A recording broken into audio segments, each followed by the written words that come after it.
Hello everyone, ఈ వీడియోలో మనం ఎంతో టేస్టీగా ఉండే హైదరాబాద్ ఫేమస్ కద్దుకి ఖీర్ని ఫంక్షన్స్లో పెళ్ళిళ్ళలో ఎలా చేసుకుంటారో యాజ్ ఇట్ ఈస్ అలానే చేసుకుందాం.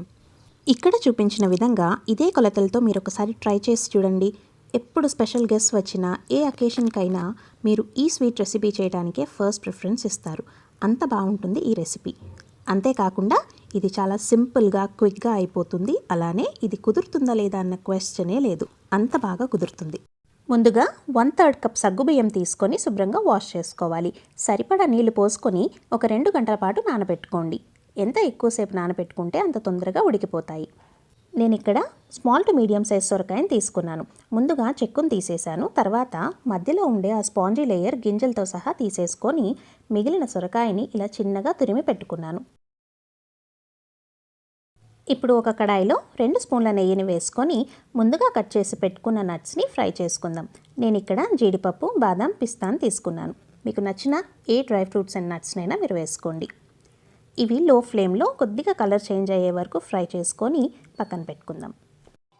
ఇప్పుడు ఇదే నెయ్యిలో మనం తురిమి పెట్టుకున్న సొరకాయని కూడా వేసుకొని ఒక 2 నిమిషాల పాటు పచ్చి వాసన పోయే వరకు ఫ్రై చేసుకోవాలి. ఇలా ఫ్రై అయిన దానిలో ఒక 100 ml వాటర్ యాడ్ చేసుకొని మూత పెట్టుకొని ఒక 5 నుంచి 10 నిమిషాల పాటు కుక్ చేసుకుందాం. లేత సొరకాయ అయితే మనకి తొందరగా ఉడికిపోతుంది. సొరకాయ మళ్ళీ పాలల్లో కూడా ఉడుకుతుంది కాబట్టి మనకి ఇది ఇలా ఉడికితే సరిపోతుంది. ఇప్పుడు ఇందులోకి మనం ముందుగా కాచి పెట్టుకున్న 1 లీటర్ చిక్కటి పాలను యాడ్ చేసుకోవాలి. పాయసంకైనా ఏ స్వీట్ రెసిపీకైనా చిక్కటి ఫుల్ ఫ్యాట్ మిల్క్ అయితేనే టేస్ట్ బాగుంటుంది. అలాగే మనం ముందుగా నానబెట్టుకున్న సగ్గుబియ్యంని కూడా ఇందులోకి యాడ్ చేసుకోవాలి.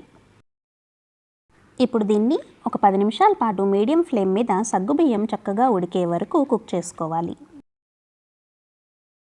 దీన్ని మధ్య మధ్యలో కలుపుకుంటూ ఇలా పైకి సైడ్స్కి వస్తున్న పాల మీగడిని తిరిగి మళ్ళీ పాలల్లోకే వేసుకుంటూ ఉడికించుకోవాలి. సగ్గుబియ్యంని 2 గంటలు నానబెట్టుకోవటం వలన ఇవి మనకి తొందరగా ఒక 10 నిమిషాల్లో చక్కగా కుక్ అయిపోయాయి. అలాగే పాలు కూడా చిక్కపడ్డాయి.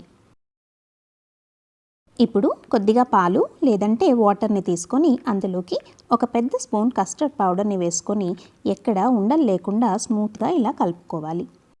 ఇలా కలుపుకున్న కస్టర్డ్ పౌడర్ని దీనిలోకి యాడ్ చేసుకొని వెంటనే బాగా ఒకసారి కలుపుకోవాలి. కస్టర్డ్ పౌడర్ వేయటం వలన ఇన్స్టెంట్ థిక్నెస్ అనేది వస్తుంది. అలాగే నేను ఇక్కడ వెనిల్లా ఫ్లేవర్డ్ కస్టర్డ్ పౌడర్ వాడుతున్నాను కాబట్టి సెపరేట్గా ఎసెన్స్ వేయాల్సిన అవసరం కూడా లేదు.